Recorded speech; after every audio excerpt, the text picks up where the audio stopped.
राजा भोज और माँ घटकालिका के चरणों में नमन करती हूँ और समाज के इस भव्य कार्यक्रम में एक अकेला नेतृत्व की मेहनत आदरणीय टेमरे जी को मैं प्रणाम करती हूँ। लगातार समाज के लिए पूरा समय सामान्य बात नहीं होती। अपने कामों के अलावा समाज के लिए समय निकालना, ऐसे शिक्षा समिति के माध्यम से पूरे बरघाट के समाज को एकत्रित करना, आप सबको मैं प्रणाम करती हूं और आप सबको बधाई देती हूं कि सच में आपका प्रयास सफल हुआ। धीरे धीरे धीरे धीरे पूरा प्रांगण भरते जा रहा है और मंच से संचालित किया गया, मंच से बोला गया संचालकों के माध्यम से कि देकर और लगा दो। यह हमारे कार्यक्रम की सफलता का परिचय है।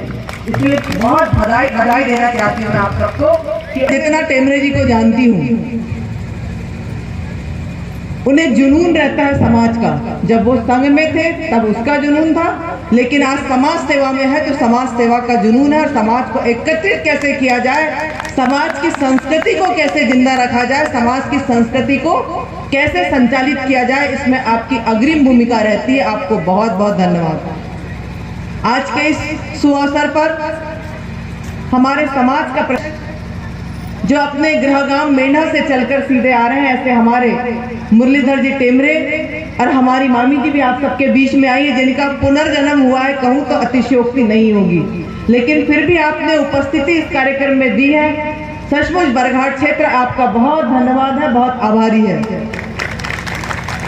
मंच पर हमारे पूर्व सांसद आदरणीय भाऊ यहाँ उपस्थित है, मैं आपको भी नमन करती हूँ। छिंदवाड़ा, पांडुरना और हमारा समाज जिन जिन जिलों में विस्तृत है, पहुंचा हुआ है, वहां सबसे भी हम सबका प्रतिनिधित्व करने वाले लोग अपनी उपस्थिति धीरे धीरे इस मंच पर दे रहे हैं। आप सबका मैं अपनी लोकसभा के माध्यम से और समाज के ओर से एक छोटी सी समाज की कार्यकर्ता होने के नाते आप सबका स्वागत करती हूँ, वंदन करती हूँ। पूरा समाज का प्रतिनिधित्व करने वाले, चाहे वो समाज के पदों पर है, चाहे वो राजनीतिक पदों पर है, सभी लोग मंच पर उपस्थित हैं। समय की अपनी मर्यादा है, सबका मैं एक एक नाम ना लेके आप सबको बहुत स्वागत करती हूँ, अभिनंदन करती हूँ। और उतनी ही ज्यादा तादाद में हमारे समाज के सभी बुरे हैं, उससे ज्यादा आपके पास अनुभव है। इसीलिए मुझे नहीं लगता कि आप सबके सामने बोलना मेरा बहुत सार्थक होगा। लेकिन एक समय की मर्यादा होती है और एक कार्यक्रम का प्रारूप होता है कि अतिथियों का उद्बोधन होना चाहिए। लेकिन उद्बोधन का यह समय भी मुझे ठीक नहीं लग रहा है, क्योंकि सभी प्रस्तुतियां हमारे पास हैं और समाज की संस्कृति को जिंदा रखने के लिए समाज के हमारे वैवाहिक कार्यक्रमों को हम जिस तरीके से जो हमारे वैवाहिक कार्यक्रम के रीति रिवाज है विलुप्त होते जा रहे हैं, उनको कैसे जिंदा रखा जाए, एक रिमाइंड कराने के लिए, एक याद दिलाने के लिए मंचासीन कर मंच के माध्यम से हम सबको आगाह कर रहे हैं आदरणीय टेमरे जी कि हमारे जो संस्कार, जो रीति नीति, जो रिवाज धीरे धीरे विलुप्त होते जा रहे हैं, उनको हमको अपने घर की शादी ब्याहों में जरूर से जरूर करना चाहिए। हर तरीके से हर व्यवहार, हर रीति रिवाज को मंच पर रखा जा रहा है, चाहे वो शादी ब्याह का हो, चाहे वो काकन का हो, चाहे वह बारसा का, छठी का हो, चाहे अनेक अनेक, चाहे हमारी वेशभूषा का हो।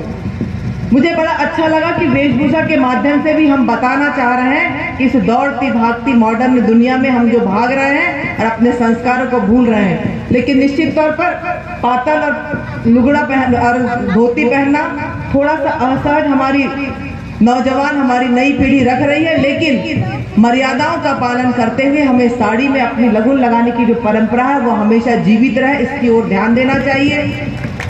बहुत ज्यादा बोलने का समय नहीं है, लेकिन कुछ बात में छोटा मुंह बड़ी बात हो सकती है।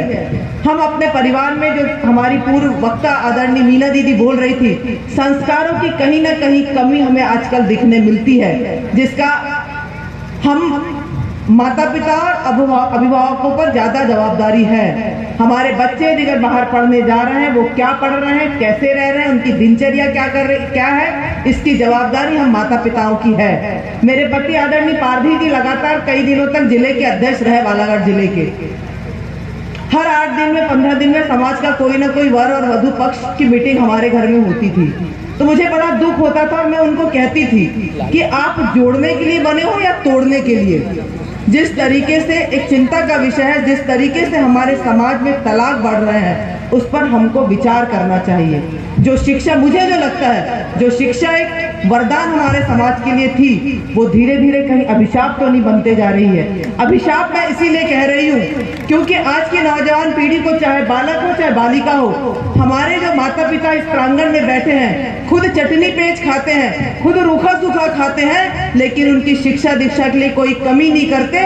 और वो जहाँ पढ़ना चाहे, जैसा पढ़ना चाहे, देश में पढ़ना चाहे, शहर में पढ़ना चाहे, विदेश में पढ़ना चाहे, अपनी पूरी पूंजी उन बच्चों के पर लगा देते हैं। मैं उन बच्चों से इस मंच के माध्यम से कहना चाहती हूँ कि आप पढ़ लिख कर शिक्षित तो हो रहे हैं, लेकिन थोड़ा सा झुकना सीखना पड़ेगा, क्योंकि जो तलाक हो रहे हैं, हमारे घर की बेटियां सक्षम हो रही हैं, हमारे घर के बेटे सक्षम हो रहे हैं, वो नौकरी के माध्यम से अपने पैरों पर खड़े हैं। जब व्यक्ति अपने पैरों पर खड़ा हो जाता है, कमाने लगता है, तो निश्चित तौर पर एक अहंकार, एक अकड़ आ जाती है, झुकना नहीं सीखता।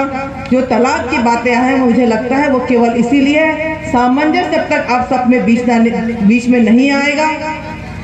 मैं अपनी बेटियों से कहना चाहती हूँ कि हमारी अपनी मर्यादा है, समाज के और दुनिया के नियम हम सबके लिए बने हुए हैं। उन नियमों का पालन करते हुए हमको झुकना सीखना चाहिए। आज तो आप अपने पसंद की शादी कर रहे हैं, लेकिन ये मंच के लोग और बुजुर्ग लोगों ने, माता पिता ने जो कह दिया वैसी ही शादी करते थे और वो निभाते थे। मरते तक वह संबंध बड़े अच्छे रहते थे, लेकिन आज अपनी पसंद की शादी करते हैं। लेकिन फिर भी यदि अगर बेटी कमा रही है तो वो अपने पति से झुकना नहीं चाहती। उसे लगता है मैं सक्षम हूँ, अपने पैर पर खड़ी हूँ, तो मैं क्यों झुकूं। लेकिन आपको झुकना पड़ेगा। और ऐसा ही नहीं, बेटियां बेटे भी, जब तक आप में अंडरस्टैंडिंग नहीं होगी, सामंजस्य नहीं बनेगा, आपका वैवाहिक जीवन सफल नहीं हो सकता।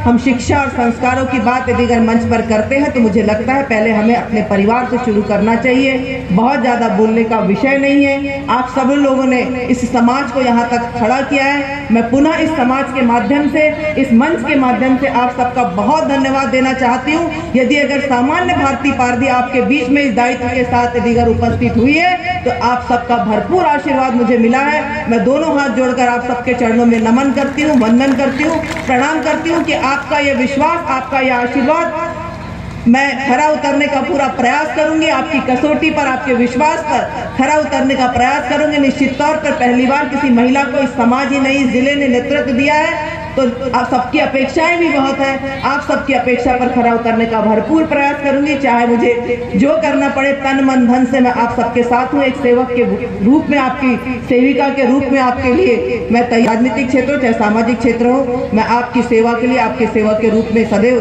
तैयार हूँ। आप सबका बहुत बहुत धन्यवाद। जो आत्मीय स्वागत मुझे यहाँ मिला है उसके लिए मैं आप सबका आभार करती हूँ। धन्यवाद। जय राजा भोज, जय माँ घटकाली।